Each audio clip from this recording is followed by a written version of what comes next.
On his way back from Florida last night, President Trump declared trade wars on multiple fronts. He repeated his plans to put tariffs on imports from China, Canada and Mexico, and then took aim at Europe and warned Britain. It will definitely happen with the European Union, I can tell you that, because they've really taken advantage of us. And, you know, we have over a $300 billion deficit. They don't take our cars. They don't take our farm products. They take almost nothing. And we take everything from them. Millions of cars, tremendous amounts of food and farm products. So the UK is way out of line, and we'll see the UK, but European Union is really out of line. UK is out of line, but I'm sure that one, I think that one can be worked out. But the European Union it's an atrocity, what they've done. He rounded off with an attack on China for flooding the US with drugs.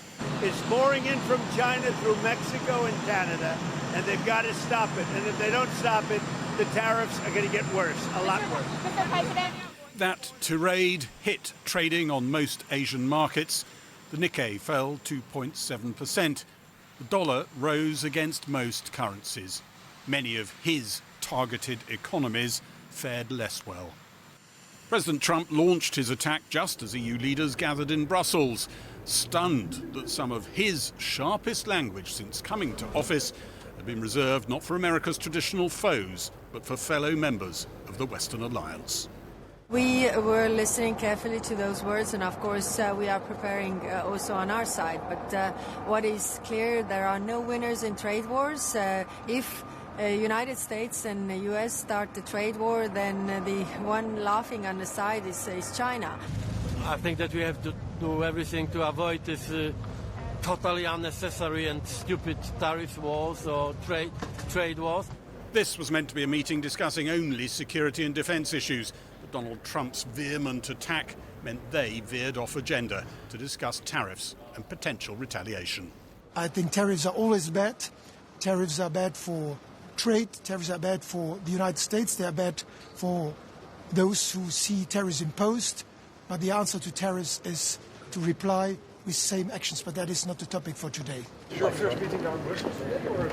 First one in Brussels, yeah. Also in Brussels, Keir Starmer visited NATO's headquarters before joining EU leaders for dinner tonight. He and the NATO Secretary-General were asked if Donald Trump's menacing talk on trade wars posed a threat to Western unity. On the question, firstly, of tariffs, obviously it's early days, and I think what's really important is open and strong trading relations, and that's been the basis of my discussions with President Trump. There are always issues between allies. It is never always tranquil and happy-going. There are always issues. Government sources took some comfort from President Trump's different tone towards Britain in his overnight remarks, but they expect this proudly erratic leader to have some demands. I think when we talk to negotiating with Donald Trump, we're not talking about a standard free trade agreement in which the UK or the EU agrees to remove some tariffs and the US does the same. We're talking about finding something he wants, whatever it is, and giving it to him if we're able to do so. And yes, that could be buying more US defence equipment. It could be inviting him to see the King. The United States' own most recent official stats suggest the US has a trade surplus on goods with the UK of around $10 billion. Compare that with the US's trade deficit with Germany, around $76 billion, and its trade deficit on goods with the whole of the EU, around $200 billion. If you're going after your closest neighbours with which you're very heavily economically integrated, and you're going to go after Europe, maybe there's just got to be somebody out there that you're not going to go after to show that, in actual fact, this is a kind of calculated approach to the world to some degree, rather than just go after everybody. And if there was a sizable G7 economy that would fit that bill, then the UK is it. EU leaders were tonight digesting the news from Mexico that President Trump had paused the tariffs he'd only just imposed on America's southern neighbour, in return for Mexico sending 10,000 additional troops to help US border security. I just saw the headline that said that Mexico was putting several thousand more border guards onto the border. So I think it would be unwise to underestimate how serious the Trump administration is, but it is important to look at all this in the round and perhaps look for win-wins outside Other the immediate trade-offs confrontation. that might just assuage the new president. Very much so. But trade wars could still spiral. President Trump says he wants tariffs as a regular revenue stream. His targets may find retaliation hard to resist. If there was a doomsday clock for global tariff wars, are we close to midnight potentially right now?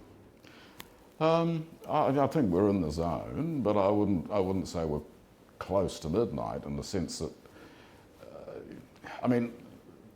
if these tariffs are persisted with and there's a cycle of retaliation, then the economic consequences start to move into the significant zone. Keir Starmer will soon join European Union leaders at this Brussels palace. Earlier, he said his goals of resetting relations with Europe and being close to America need not be in conflict. Had a great talk with Mexico. 2 weeks back in office, he challenges that and much else. President Sheinbaum. Well, Canada will also be hoping for some kind of reprieve before the tariffs kick in tomorrow. Mr. Trump said he was expecting a good conversation when he speaks by phone with the Canadian Prime Minister Justin Trudeau in the next hour. Earlier, fans of the Toronto Raptors basketball team broke into jeers. It was as the US national anthem was played before their home match with the Los Angeles Clippers, before applauding loudly for the Canadian anthem. So what could these tariffs mean for British consumers? Will we face higher prices or shortages of imported goods? Our economics correspondent Neil MacDonald is with me now. So at the moment, we're not facing tariffs, so why does this matter for us? I think the tariff policy could still be a problem for us on at least two counts. Most economists think that it will mean lower growth in the United States, Canada, Mexico, and Europe if tariffs are coming there. So that would be countries that account for more than half our exports facing lower growth. So that's bad news for us. Second, tariffs are expected to push up prices in the United States. So financial markets think that interest rates will come down less than they were expecting. And those expectations can influence rate expectations over here in the UK. And that's bad news if you're about to reset your mortgage or if you're about to borrow hundreds of billions of pounds, as of course the Chancellor is. So I don't think we can breathe a sigh of relief just yet. So it's bad enough as it is, but what if we also face tariffs? Well, here's what's at stake. So we export in 2023 60 billion pounds of exports to the United States. Here are the main areas. Pharmaceuticals accounts for 9 billion, cars 6 billion, engines 5.2. Any part of the country that is strong in manufacturing, I think the West Midlands is going to be vulnerable to this. So that's what could be targeted. What's confusing is that, of course, currently both countries are reporting that they run a surplus in goods and services with each other, which can't be true. Part of the reason for that is something which I never thought I'd talk to you about, Krish, which is the IMF Balance of Payments Position Manual, 6th edition. Both countries... Leave it on my desk. Yeah. I will. Yeah, both countries have adopted this, but apparently at different speeds, which may account for some of the differences in the measurements, and that may, of course, turn out to be very significant indeed. Right, so could Donald Trump have a point? Look, most economists think tariffs are bad, they lower living standards. It's fair to say that. But I just want to show you some figures which I think go some way to explaining why trade has become such a hot potato alongside things like fentanyl. And they show the number of Americans working in manufacturing over time. This goes back 40 years. And you can see around about the turn of the century, the number absolutely plummets. A third of these jobs have disappeared. And I think this underpins the Trump administration argument that free trade has not worked for a lot of American workers. But whether imposing tariffs is going to change that trend is less clear. Thanks, Neil. Well, a short time ago, I spoke to the European MP, Brando Benifei, who chairs the Parliament's US Relations Committee. And I began by asking him for his reaction to Donald Trump's comments that the EU is out of line. I think that Trump's threats need to be taken seriously. Europe, in front of these declarations, cannot just wait. We will need to react if tariffs are being imposed with counter tariffs and also with non-tariffs measures like rules for preferential treatment for purchasing made in EU products. He says he wants American cars to get into Europe and he wants American farm products. He says Europe sells the other way, but it doesn't take American goods. Is Europe prepared to do that? The exports of agricultural products and of cars are an important part of the exports of the US towards the EU. I think we can find solutions, but it cannot be that we accept to buy more cars under threats. Right, but the trouble is the EU is very bad at unity, isn't it? I mean, you know, coming together... Well, it has been bad in some moments, but in other moments it has been good. You can find unity, and I think we need unity now in front of Trump. Any member state that will try to have short-term bilateral deals will get something maybe in the short term, but then it will become completely dependent on the actions of Trump, and that would not be safe for any citizen. Right, the big issue, though, as well, that he might try and get a change on is China. For Europe to change its engagement with China to fall into line with whatever he's going to do in terms of tariffs and reducing American engagement with China. Is Europe prepared to engage on that topic? I think it would be very difficult, to be frank, because we are aligned with the US on certain issues on China already very clearly, on security and disinformation threats and geopolitical issues. But we have a different approach on the economic relations. I've seen how difficult it was to pass with the member states tariffs on electric vehicles from China. So just on that, we have seen the divisions of the member states. Now, if Britain cuts some sort of preferential deal when it comes to trade barriers, how will the European Union treat Britain? Well, I think it's, first of all, not much in the interest of Great Britain and United Kingdom to be completely disaligned with Europe, because it would become dependent on what Trump will decide every week. And EU wants UK to be aligned. And it's good that today Prime Minister Starmer was also in meeting with the European Union leaders. The implication of what he was saying last night was that he's going to hit the EU with tariffs and probably cut a deal with Britain. The question is, if he does that, is the EU going to start treating Britain? I think he will. Like, I think like he will America? cut it. Yeah, I think he will cut a deal with the EU too. Well, it may take a little longer. It may take a little longer, but in the end, I'm not convinced that UK will get a better deal if it moves alone. Right, but what about the question of whether the EU would retaliate against Britain for taking America's side? I don't think we are in. No, I don't think we are in that situation. But obviously, it is a matter of sensitivity. What will happen? So we will see step by step. Sensitivity sounds like a euphemism. What do you mean? It means that we want UK to be working with us in this context, because we think we are both interested, both EU and the UK, not to have a tariffs-led war. I mean, a lot of people in Britain say that's the point of Brexit, that we can cut our own deals. Yeah, it didn't have a lot of success until now. I don't think it's going to be a success later. Mr. Benefei, thank you very much. Thank you very much. Well, in Washington, D.C. now is Andrew Hale from the Heritage Foundation. Let's just start with that point. Should Britain side with the EU in these emerging trade wars, or cut a deal with America itself? I think they'd be more wise to actually try and cut a deal with the United States. It's a much stronger economy. It's a growth economy. Also, right now, given that President Trump has the EU in his sights for tariffs, they may want to stay away from the firing line. But I think we also need to address, if I may, what's actually legally possible here. So, for example, President Trump has announced an emergency under IEPA, the International Emergency Economic Powers Act.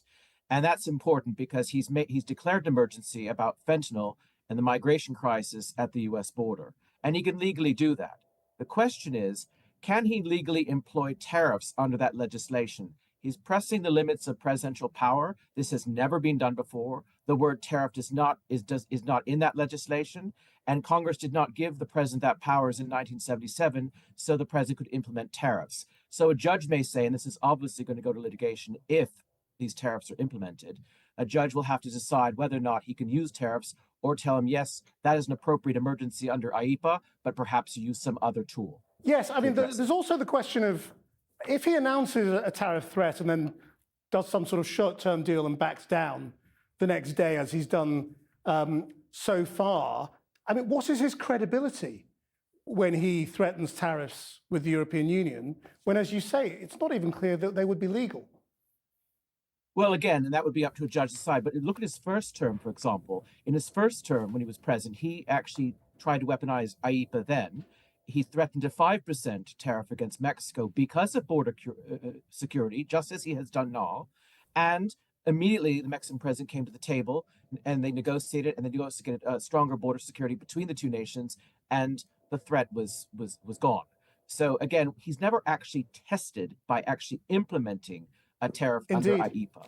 Yes, I mean, so that is the issue. Yeah, again, but he does actually have exclusive control under 301, 201, and 232 tariffs, and he did weaponize those quite regularly in his first term. The difficulties I think he finds with those is that a 301 tariff, for example, which he has exclusive control over, and Congress cannot check that power, he has to build a case for unfair practices, as he did for steel and aluminium against the European Union. And that took about 8 to 9 months to build a legal case so it wasn't challenged in the courts. With IEPA, he's trying to press the limits of the power, use something that hasn't been used before in this area, and hopefully get away with it. So again, that is the risk.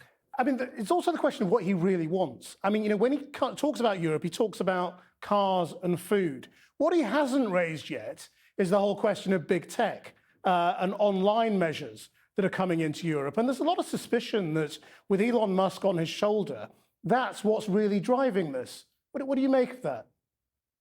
I think that exactly as you're saying, he's actually willing to weaponize tariffs as an instrument of tradecraft in areas that have nothing to do with trade. They're foreign policy issues. In some cases, they're domestic policy issues. I will say this. I think that you have a point about Elon Musk. For example, there was a Senate Judiciary Committee hearing here in Washington just last year, where the issue of the UK online harms bill was raised. A lot of senators and congressmen, when I go there to talk about a potential UK-US free trade agreement with the United Kingdom, the very first thing people say to me is, why would we want a free trade agreement with them when, there's this huge censorship problem in the United Kingdom? I've had congressmen and senators say to me, we don't like the fact that the Metropolitan Police Commissioner has threatened to arrest people over Facebook posts, and at the same time letting people out of prison and giving those people stronger sentences. And just briefly, so the issue of censorship is very serious, and it's being raised in trade discussions. I mean, also, there's the question of whether he's going to level with the American people about what tariffs really mean. He keeps talking about tariffs as if they're things that the exporting countries pay, when they are in fact paid by importers and then ultimately American consumers. When do you think the American voter is going to wise up to what a tariff really is? When they get implemented and they actually start feeling the pain. That's potentially how this could materialize. The point being is, quite often, when he makes this threat, and it is a baseline negotiating tactic, quite often people, the interested parties come to the table and they negotiate it. As they have done today with Mexico, there's a stay of a month on these tariffs against Mexico. Already they're talking about Howard Lutnick and Marco Rubio and President Trump negotiating with President Claudia Sheinbaum's team. And so again, he's been very fortunate in the fact that he does actually make these very, very robust statements. He threats the tariff, and then as a form of sort of economic coercion or sanction, and then people come to the table and negotiate. The problem, of course, would arise if, for example, Justin Trudeau doesn't do the same and actually decides to go for a trade war, which is perhaps even politically advantageous, given that they're about to go to a general election and they're, stoking this for political reasons. So again, if that does happen, then of course you could get an escalated trade war, a tit-for-tat trade war, which could easily get out of control, and that would be a problem for us in the United States as well as Canada. Thank you very much indeed for your time. Thanks, Kieran. Thank you so much.